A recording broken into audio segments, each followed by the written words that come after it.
Sebelum meninggal, RK umurnya 14 tahun, siswa SMP di Kota Batu, Jawa Timur yang dikeroyok temannya sempat mengeluh kesakitan kepada keluarga Bapak Ibu. Hal ini disampaikan R, saudara kembar RK.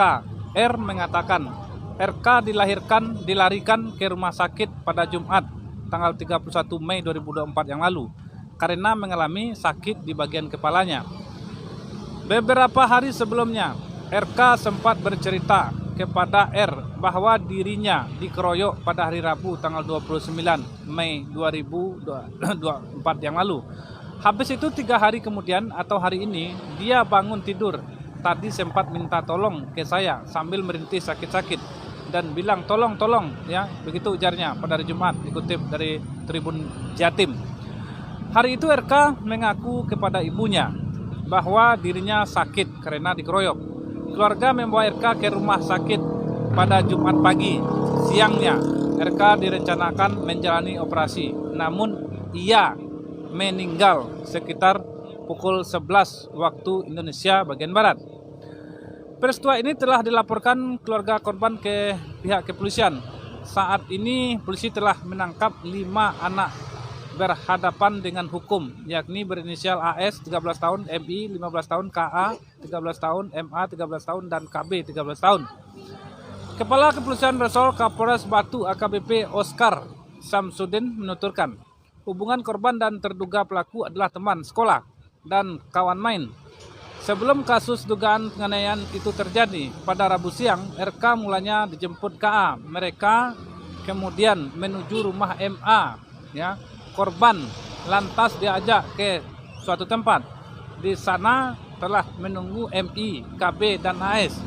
Selanjutnya Bapak Ibu teman-teman semua, korban diturunkan dan kemudian oleh MA diajak berkelahi. Ya, ini kejadiannya tanggal hari Sabtu, ya, tanggal 1 Juni ini 2024. RK menolak berkelahi, akan tetapi korban diduga dianiaya oleh MI dan MA.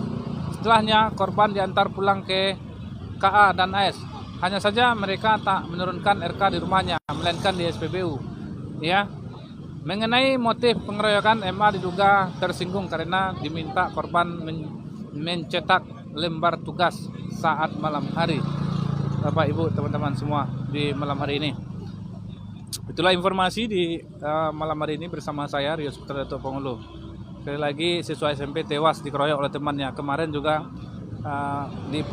bully, ada juga bully beberapa hari yang lalu saya sampaikan di Radio Ranah Minang.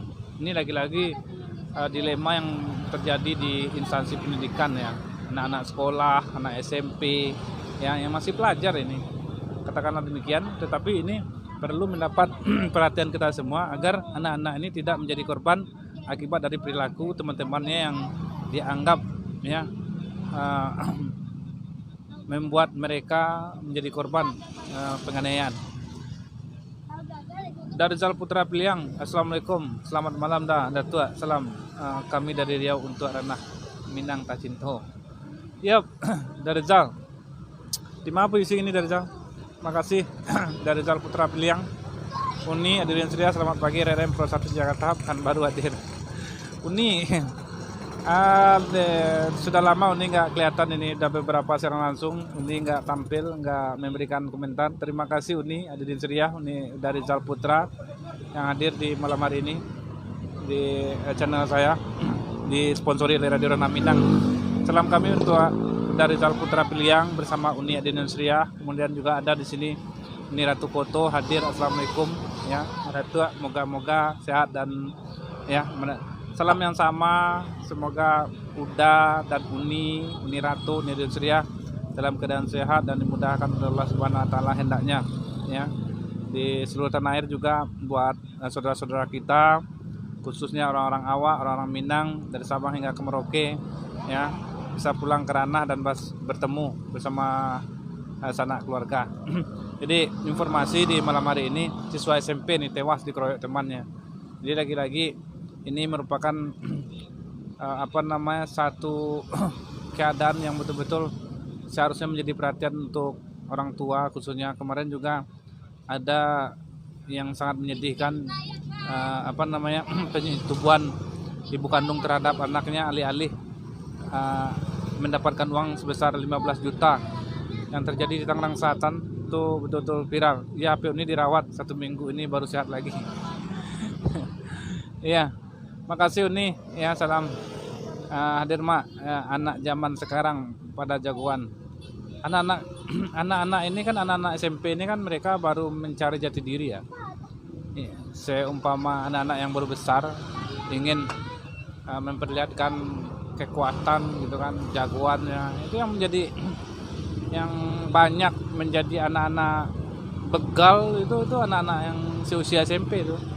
Begal, rampok ya di tempat-tempat persimpangan jalan yang rawan, itu anak-anak yang seusia itu.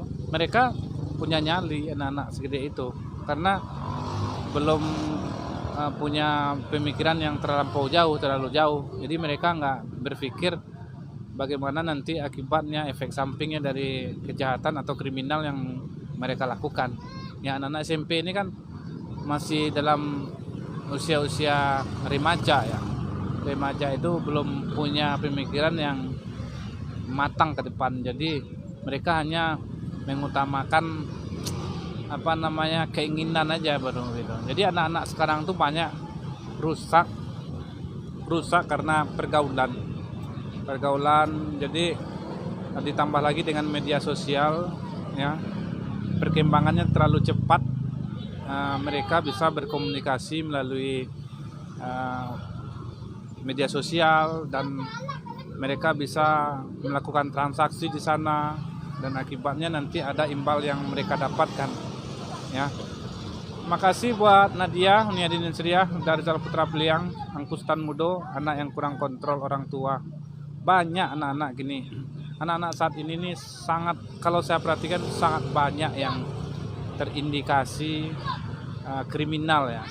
Mereka ikut-ikutan melakukan itu karena mereka ingin mencoba melakukan itu ya. Baru besar, kalau di Jakarta ini banyak nih anak-anak yang begitu, anak SMP. Makanya orang-orang tua di Jakarta ini lebih kepada anak-anak itu dimasukkan ke pesantren, pondok pesantren di Jakarta ini. Ada yang mondok di daerah Bogor ya, ada yang mondok di mana, tapi kan itu hanya sesaat. Nanti kalau mereka keluar nanti akan terkontaminasi lagi dengan keadaan dan lingkungan itu. Mereka yang lebih mengkhawatirkan itu narkoba dan segala macam.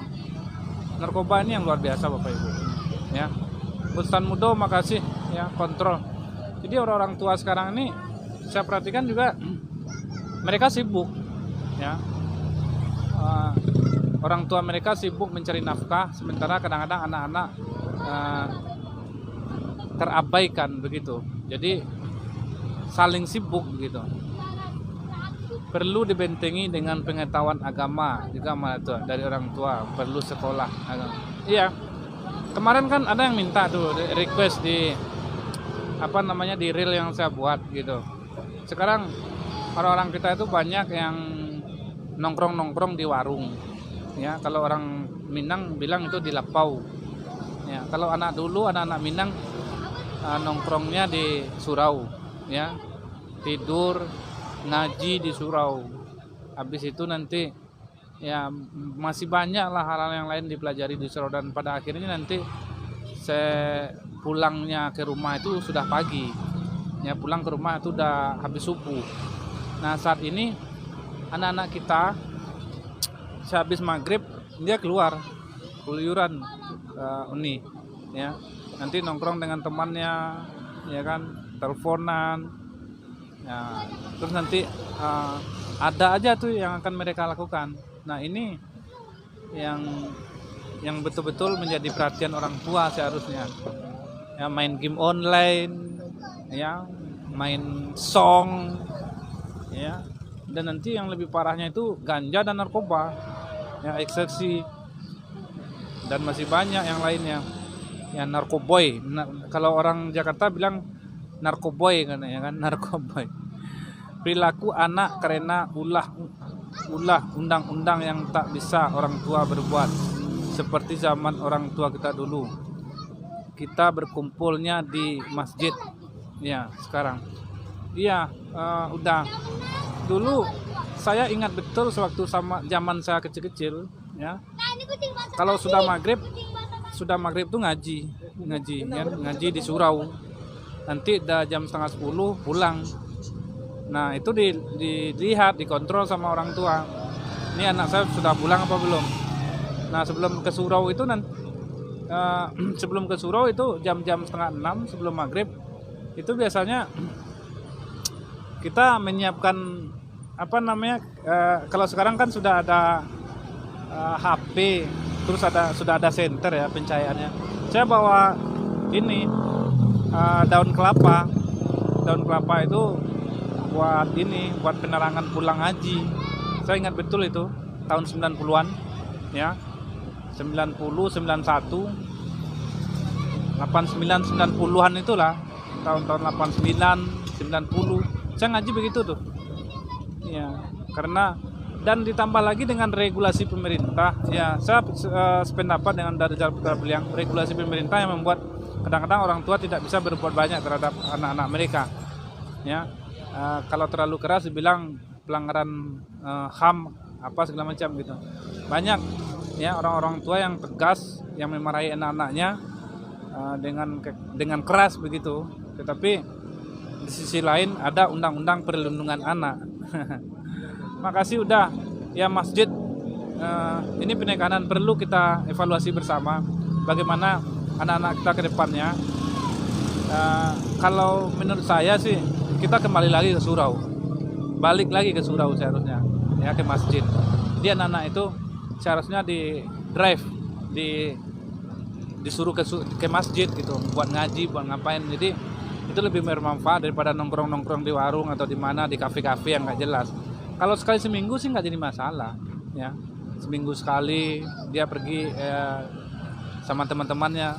Tapi kalau tiap hari itu kan saya kira nggak ini juga ya, terlalu bebas ya. Anak-anak sekarang kan terlalu bebas. Bang Vandra Yulianto, per kita basamu mau dah batua.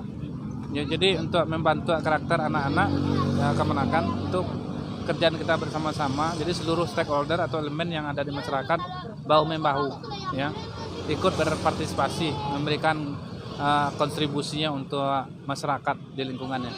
Angku juga hadir sini, Angku di dalam foto. Makasih ya untuk suluh, untuk madatua. Iya, untuk suluh. Untuk sudah dulu kita kan belum ada listrik ya, di kampung-kampung itu belum ada listrik. Di kampung saya itu sudah ada, tetapi tempat-tempat tertentu yang ada listrik ya. Kalau jalan-jalan penerangan jalan itu belum semuanya gitu. Jadi di tempat-tempat yang agak gelap itu memang kita harus pakai daun kelapa buat penerangan pulang ngaji waktu itu. Suluh. Makasih Uni dari Jalal Putra Beliang ya. Mungkin sampai di sini dulu. Siswa SMP tewas dikeroyok oleh temannya. Dulu pengeroyokan ini seharusnya mendapat perhatian dari pihak-pihak sekolah seharusnya ya. Bagaimana guru-guru di sekolah menyikapi hal ini agar ini menjadi penekanan bagi anak didiknya di sekolah, menjelaskan ya agar rasa persaudaraan di antara mereka itu perlu dibangun ya. Tidak menjadi korban dari aksi teman-temannya, aksi brutal teman-temannya ya. Uni pamit dulu ya Datuk. Salam. Iya, salam. Uni Angku Zaman Koto dan Uni Ratu Koto juga ada di sini. Banyak Uni Ratu juga dari Jalal Putra Beliang. Sampai di sini dulu perjumpaan dan kebersamaan kita. Sekali lagi terima kasih. Mohon maaf apabila ada kekurangan dan kesalahpahaman. Sukses buat kita semua, Bapak Ibu. Udah Uni mama kami coba kona pisang. Pak Besan putih-putih bungsu orang muda jadi pandai nenek mama. Anak juga menakan orang Semando untuk kantong ada dalam. Majulah Radio Ranah Minang, Radio Persatuan 2 Jakarta, Jaya Minangkabau kita minangkan dunia. Kebetulan di sini juga ada Dazul nih, Dazul Kifli Studio. Beliau lagi menikmati hidangan yang ini sebentar lagi kita hidangkan ya. Minum kopi. Kita pengen makan nasi goreng balik ya. Assalamualaikum warahmatullahi wabarakatuh.